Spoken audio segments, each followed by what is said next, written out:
Welcome back, and thank you for joining A Shark's Perspective. I am Kenneth Shark Kinney, your host and Chief Shark Officer. First, let me tell you about two amazing sponsors who make this show possible. Let's talk about Inbound. From marketing to sales and commerce to CX, Invoca's active conversation intelligence platform enables revenue teams to create better buying experiences, drive more leads, and increase revenue.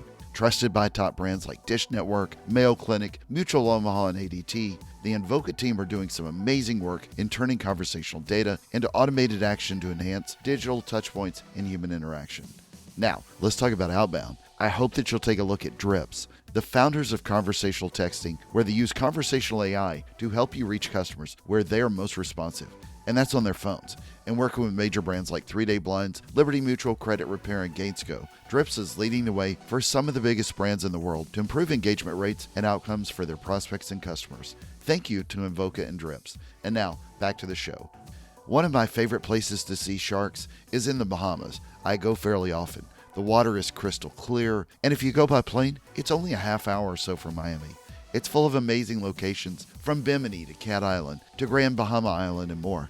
It also has an abundance of sharks. But what does it really take to run a successful scuba business, one that's grown to 20 boats? And you know that boats do not come cheap. And all of that aside, you've still got to run that business to be safe and persistently good in providing a great and amazing experience. Stuart Cove is the founder of Stuart Cove's Dive Bahamas, a large scuba, snorkeling, and snuba dive shop known around the world that offers an abundance of aquatic adventures.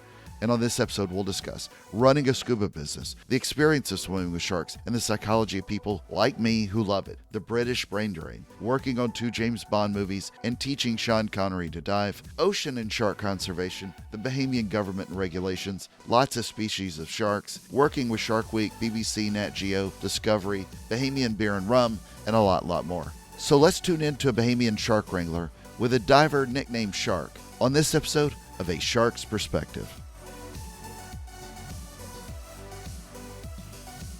All right, well, Stuart, thank you so much for joining us today on A Shark's Perspective. We'll literally and figuratively, I guess, be diving into a lot here, but tell me a little bit about your background and your career story. My background started, I was born in northeast England in a place called Newcastle, and my father being a young dentist, they just started the National Health Service, and he was part of the Great Brain Drain of Great Britain in the late 50s, early 60s. Sure. And that's when England had 130 colonies around the world. So he picked the Bahamas, and that's how I ended up in the Bahamas at the ripe age of 2. I grew up in the Bahamas, went to school here until I was 10, and then I got shipped to Canada for boarding school.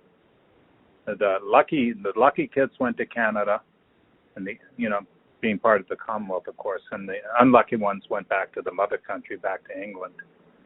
I was part of the lucky clan who went to Canada. And thinking back at the time, because the English have really screwed up vacations. They have a month at Christmas, a month at Easter, and 6 weeks in the summer. Whereas the Canadians are, 3 weeks at Christmas, 3 weeks at Easter, and 3 months in the summer. I could not imagine not having a 3-month summer vacation. Well, now you've got one all your life, so. Yeah, my life has been, I've been blessed, and I've been blessed largely because of the sharks. Exactly. So I understand that you also worked on 2 James Bond movies. Some of that money helped you start your business. What was that experience like? Well, my first big break was For Your Eyes Only, where I was a gopher diver. Mm-hmm. And the director really liked me, and I got a lot of extra stuff out of it. And at the end of that film, I was able to not only hone my film skills, but make enough money where I was able to buy a boat, a little van, and a bunch of dive gear from the film. They had used a tank's weight regulator for it. And that gave me my start. I got a Xerox machine, went and copied a bunch of flyers, and got an answer machine, and I started a one-man show. And how many boats do you have now? Oh, we're we're running like 20 boats now. We were up Unbelievable. until COVID. Right now, since we got started again, we're running 5 boats. England and Canada are not exactly, the most well-known shark hotspots on the planet, although they do have plenty on the coast. But what drew your interest to sharks? What drew my interest to sharks was I can remember my first memory of sharks as going to go swimming on the beach, and my mother said, "Don't go into the water. The sharks will get you." And so, we were brought up that sharks were bad, and we were frightened of them. And the thought of going in the water with sharks was asinine. And we used to keep fish tanks, and we'd go out swimming off the little reefs off the beach and catch fish for our tanks. And I remember one time a shark came, a little reef shark probably, and it was a long time ago. I was probably not even 10. And we saw it, scared the bejesus out of us, and we screamed out of the water and, told everybody, and we thought, God, that was a close call. Mm-hmm. And that was just, strictly mental. Because we probably scared 100%. the little shark more. Yeah, we scared the little shark more than it scared us. Yeah, well, sadly, when people scream sharks, I'm the guy that runs into the water. So I'm a little bit dyslexic in that matter. So it's always been a fascination of mine. But you run a fantastic shark diving tour and experience. Describe in your own words what a shark diving experience is to you, both literally and, I don't know, sort of what is the bigger meaning of swimming with sharks? What does that mean to you as well? Well, to me, a dive without sharks is like a day without sunshine. Thank you. From my first experience on For Your Eyes Only, we were working tiger sharks for that film. Ever since then, I never have been in the water and enjoyed it without sharks. I mean, to me, a dive without sharks, I'm bored out of my mind. Absolutely. But I remember on For Your Eyes Only, I was baiting a long line because we were catching tiger sharks for the film, and not killing them, we're catching them and using them live. And this huge hammerhead swam up as I was baiting this long line.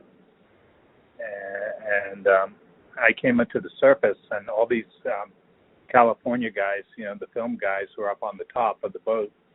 And I said, "Hammerhead." And there was a huge hammerhead swam up to the line as I was baiting it. Mm-hmm. And they all jumped in the water. But they grabbed their masks and fins and jumped in. And I thought, Jesus, there must be something here. These people want to see these sharks. Yeah. Whereas, yeah. In my past, if someone said shark, everybody got out of the water. Here we are, these crazy Californians are jumping in the water. Yeah, a light bulb went off in my head. I said, hey, there's something here. And I didn't know what it was at the time, but that resonated with me. Absolutely. Describe the dives, if you will, that your team facilitates. Well, we dive all over the Bahamas with many different species of sharks. We'll chase the sharks around during the different seasons and migrations. But on site here, our big dives are with the Caribbean reef sharks. We have the Ray of Hope, where we have a wreck and a wall with the sharks. And we have sharks we can, it's great for filming because we can have sharks on the surface, sharks mid-water, sharks on the wreck, or sharks on the wall, all in one location. We do, for our guests, we do 2 dives. The reef sharks are our bread and butter. We love them. There's so many of them. Diving with them, there's so many. The reason we started diving at this particular place was we used to spearfish there, and we get run out of the water after a while by the reef sharks. And at the time, we thought they were bull sharks.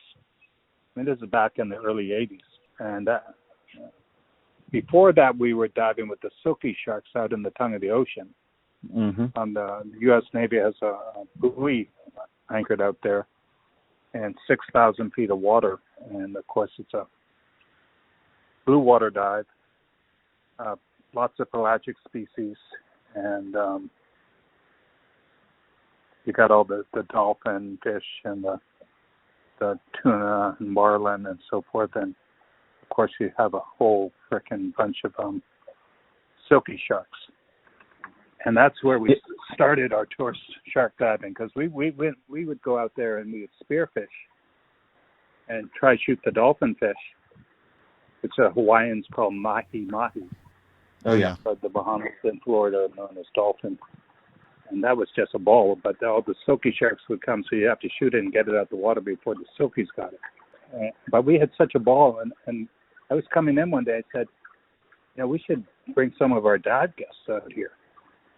And we did that, and we put a price tag on it, and it became really famous very quickly. We got, BBC, National History, all the big-time television shows around the Eastern Seaboard came out. Oh, yeah. Discovery, Nat Geo. Yeah, all those guys. We did Shark Week for, I think, up until the last couple of years, we did Shark Week every year until I pissed them off. For a lot of people, I think of this as like a bucket list thing. I checked off my bucket list when I was a kid, and I go as often as I can now, just simply for the love and pleasure of it. Exactly like you said, a day without sharks on a diving trip is at least a boring dive to be. What do you think goes into the DNA, though, of people who do this so often? For those of us that love it, whether it's the sharks or the ocean or whatever it is, what do you think's wrong with our psychology that makes us so attracted to these fish? Which, again, Caribbean reef sharks, for example, don't have a history of hurting anyone, but they are apex predators, and you're in their environment and they have to be respected. But what do you think is part of our DNA that makes us so weird to enjoy this so much? Well, diving with sharks, they are so magnificent, so beautiful, so perfect. Amen. And being in the water with them is just an honor. And I'm just so amazed every dive I do, even though I've done hundreds and maybe thousands of dives with the sharks. It's never dull. And not that I'm scared of them, I respect them. But I'm in their world, and nothing gives me more pleasure than introducing other people to this magnificent fish. Amen to that. And once you dive with sharks, you become a shark ambassador. You become a shark conservationist. You go from wanting to catch and kill sharks, like a lot of people do, to wanting to protect them. And so, we have taken over 1 million people with the sharks. Wow. Over the last 40 years. And I think every one of those people have gone away as shark protectors, shark conservationists. It's remarkable how getting in the water and being at one with these animals can change your psyche and your thought about them. Absolutely. And we dive with many different species of sharks. We go to Bimini in the fall and dive with the hammerheads. We go to Cat Island in the spring and dive with the oceanic white tips. And then all year long we'll go to West and Grand Bahama and dive with the tiger sharks. Probably, in my mind, one of the best shark diving experiences is Tiger Beach and off of West End, Grand Bahama. Because you can have 6, 7, 8 species of sharks at once in 20 feet of water. What are the challenges of running a business like this? I mean, obviously, you're dependent on tourists like any travel and hospitality type of business, but the pandemic has created some challenges. I know insurance must be a mess to deal with. Just running a normal scuba business is not easy on its own. But talk about the business challenges you incur as a business owner and how you've helped keep this business growing and flowing like it's done for so many decades. Well, it's insurance is difficult just for diving, to run a dive operation. Exactly. And there's no extra for diving with sharks because there hasn't been that many claims against insurance companies for shark accidents. Great point. So we're very fortunate in that way. Yeah, in shark, the insurance companies are more concerned with us taking beginner divers out on a Discover Scuba dive to 20 feet on the reef than they are us taking that diver down with 100 sharks. or with tiger sharks or with oceanics in the ocean, because there just hasn't been that many accidents. We have a pretty much clean record when it comes to shark diving. I don't think we've ever had an accident with shark diving. Now, I've had a couple of bites with snorkelers on my snorkel trips where people are throwing in food, fish food, and all the yellowtails come in and circle people, and then a little shark or a little reef shark will run in there and bite. We've had 2 people bitten like that. But that was mistaken identity, and not even on a shark excursion. That was on snorkel boat. It sounds like the habits of nurse sharks, the way they bite. Yeah, that again is I think that's just uneducated people swimming with these harmless-looking sharks. Yeah, which nurse sharks, of course, aren't harmless, and they got a hell of a suck. Yeah. Or bite. Well, talk about, one of the things that I love about where you are in the Bahamas is how much the Bahamian government and the regulations that went into protecting the sharks. It's one of my favorite places because it does have an abundance of sharks, and a lot of that is now protected by regulation, which has prevented a lot of the overfishing that you find in so many other locations throughout the Caribbean. I think people always think that you're going to see sharks everywhere you go, but you don't find them nearly as abundantly in the Virgin Islands or Cayman Islands or places like that. The Bahamas is one of these few locations where you have a lot of support behind the government. But how has that helped your business continue to grow? Well, we're very fortunate in that the Bahamas has an incredible geography. We have over 100,000 square miles of shallow water, and lots of mangroves, lots of breeding areas for sharks. So we naturally have a whole lot of different types of sharks and a great abundance of them. And then our government, luckily, at the time, I think it was back in 1993, that they banned shark fishing. And in 2011, they took it a step further and made the whole country a shark preserve, and banned any kind of export or import of shark products whatsoever, including shark's teeth, shark fins. Sharks are completely protected in the Bahamas. It's fantastic. And that has made our business stronger and stronger. Because we go all over the place and look for sharks, and they're always there. And they're not having any more attacks or bites because of it, which is a testament to our government and their fortuitous agenda in protecting the sharks. They realize that, hey, these shark people are here to protect the sharks, and the shark. If we stop feeding the sharks, they're not going to start patrolling beaches and eating tourists. That just doesn't happen. We've done a lot of science, legitimate science that's been published in universities, and they say where the shark dives are happening, the reef is much healthier than other places in the area. Exactly. I mean, shark diving is good. Well, and it's also brought in well over, I've heard estimates, I've read many times that it's nearly $150 million a year to the tourist economy to the Bahamas, which is just amazing that they found that respecting the ocean and nature and sharks, that it's actually brought in more business than it would have simply from overfishing. So very rare that I'm ever going to commend any government anywhere, but the Bahamian government has done a fantastic job. So let's talk a little bit more about the business. So for people like me, it's all about swimming with the sharks, but you've got a whole business to consider other than just hanging out in the water. How do you go about creating a great experience for the people that dive with your operation? Because they do have other choices, and it always comes down to experience it to some point. Well, I think you have to have a consistent product. It has to be perceived as safe. It has to be safe, and you have to make it. You have to keep it that way. You can't be a cowboy and just to make a couple bucks. You gotta make sure that the divers are safe, and then when you're baiting, that there's rules that are followed, and you have to police it properly, and you have to educate.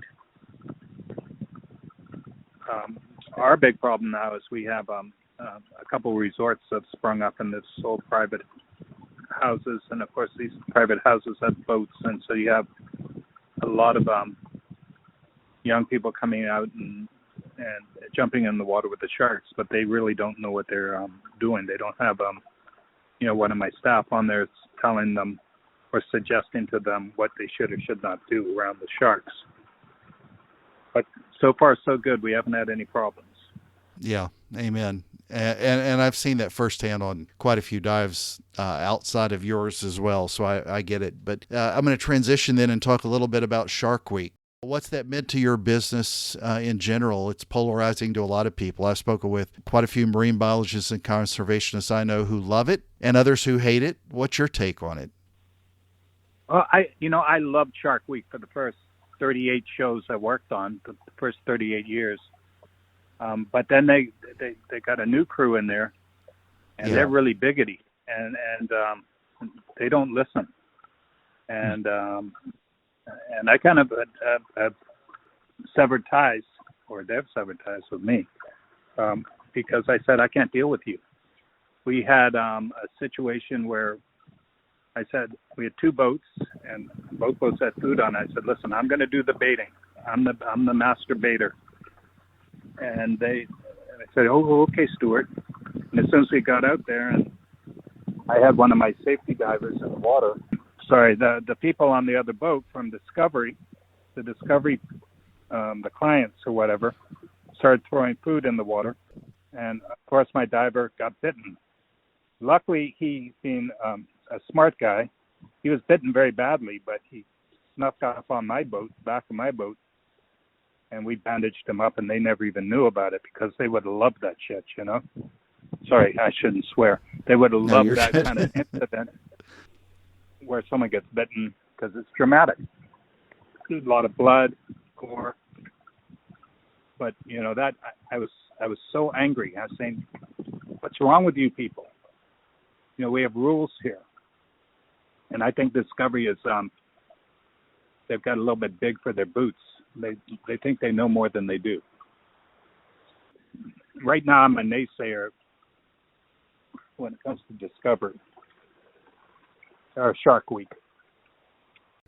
So as far as sharks in the environment, and there's so much in the world that we're talking about now with global warming and with pollution in the water and everything else, but what do you find is some of the biggest challenges now to the sustainability of our oceans, even in your area?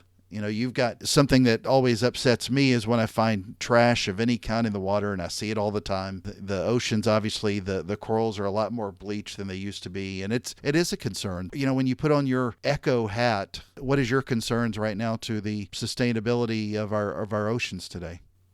Well, I'm a huge conservationist, not a preservationist. I like to go and catch a fish once in a while for a meal, but I sure believe in the protection of the environment, particularly the marine environment. And it all starts with the educating of children in the schools.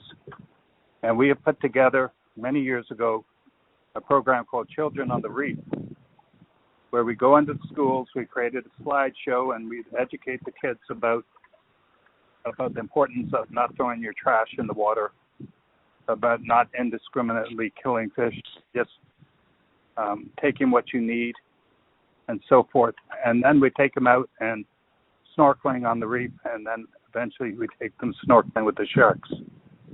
Because that's our main goal is, hey, sharks aren't bad. And you get these kids in the water with the sharks snorkeling, and they're amazed. Absolutely. It's not the youth, it's our generation that's the problem. But the kids can get to them, get to their parents, and educate their own parents. So, Stuart, I ask this of everybody that's been on my show. What is your favorite kind of shark or shark story, and why? My favorite sharks are the pelagic species, the silkies and the oceanics.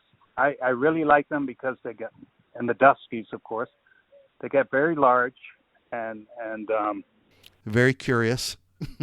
they're very curious, and we discovered back in the early 80s that if you grab one of those pelagic sharks and right on the tip of the tail and twist it, they go into tonic. And people say, well, why would you do that? Why would you harass the sharks? And I said, well, we were removing fish hooks. Absolutely. Fishermen, and that was the reason for it. And then at one point, one of my pet peeves out there off of the Cat Island with the oceanics is you'll see a shark with 10 different tags on it.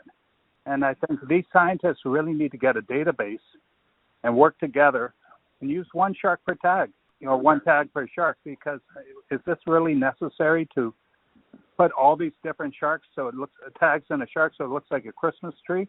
Exactly. I mean, I think it's just a money maker.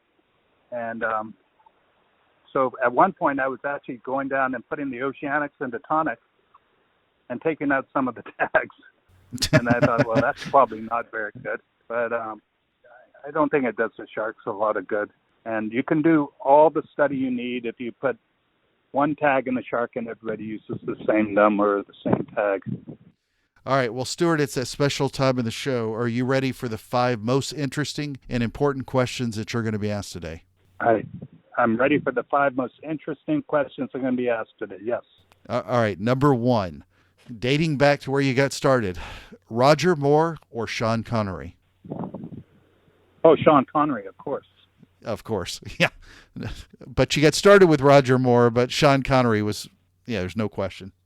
I'll tell you why. I've worked with Sean Connery personally, and I taught him to dive for Never Say Never Again. And he actually was a neighbor of mine for many years. He just recently passed away. But he is James Bond in real life. He's just a cool dude. Yeah, no kidding. Sure, Roger Moore's cool too, but I never met him. I just worked second unit on his movies. It's still fantastic. All right, number 2, Bahamian rum or Bahamian beer? Oh, well, I'm a big rum drinker, so I really like the old Bahamian Bacardi.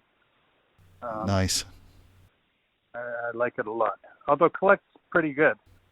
Collect's pretty good. Collect Gold's pretty good. The Gold is fantastic. It is. All right, number 3, oxygen or nitrox? Well, nitrox. I think nitrox is very helpful in keeping me from getting bent. Oxygen we only use oxygen at 20 feet for decompressing. All right, number 4, eating fresh grouper or eating fresh conch? Well, definitely for me, fresh conch. I don't eat grouper because grouper are my friends, and I have it's one of my little quirks. I won't eat a grouper. I won't kill a grouper. Really? Oh, I absolutely love grouper, but I am ultimately just completely fascinated that, especially when I go on the east coast of Florida and I swim with sharks, these large Goliath groupers will be sitting next to silkies and tigers and all these massively large sharks, and the grouper just does its thing, walks away, but it still makes a hell of a sandwich. So yeah, all right. I don't dislike it, trust me, but it's just a personal issue. Well, and it's also the ugliest fish on the planet, or one of them. All right, number 5, and the most important question that you're going to be asked today is biscuits or cornbread? Biscuits. I'm not a big cornbread guy, just because it falls apart and it's kind of hard to eat. Good point.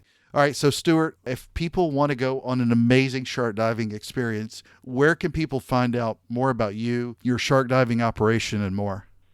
To find more about the best shark diving in the world is stuartcove.com. Stuart, again, it's been an honor. It's been an honor diving with your team. Cannot wait to get back in the water. It's been a few weeks for me, and I'm ready to get back. Thank you so much for being with us today on A Shark's Perspective. Well, thank you very much. It's been an honor for me as well, and I appreciate it, Shark. Hopefully I'll get to be diving with you soon.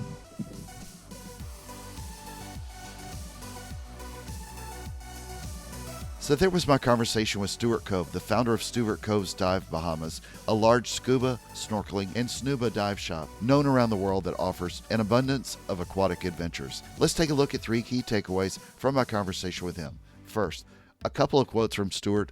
A dive without sharks is like a day without sunshine. Yeah, I couldn't agree more with that. He also said, diving with sharks, they're so magnificent, so beautiful, so perfect, and being above the water with them is just an honor. Yeah, enough said, and I wouldn't change a word. Second, Stuart later said, and I quote, once you dive with sharks, you become a shark ambassador, a shark conservationist. And so for me, that's what happened several decades ago. It didn't even start with scuba, though. It was just a free diving encounter I had with one of them when I was young. I stared the shark down, and I found my spirit animal, if you will. Now I do everything I can to promote the conservation of them wherever they are. I hope that you can help with that, but if not, just a better understanding would go a long way.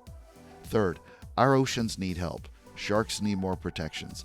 They and all fish depend on us to be good stewards of the environment. Having seen oceans and reefs and shark populations all over the world, you see a consistency in too much overfishing of sharks, the acidity of the waters, which you can recognize in the bleaching of the coral reefs, and too much pollution. All of this needs to change. Got a question? Send me an email to kenneth@asharksperspective.com. Thank you again for the privilege of your time. I'm so thankful to everyone who listens. And thank you to the amazing sponsors Invoke and Drips.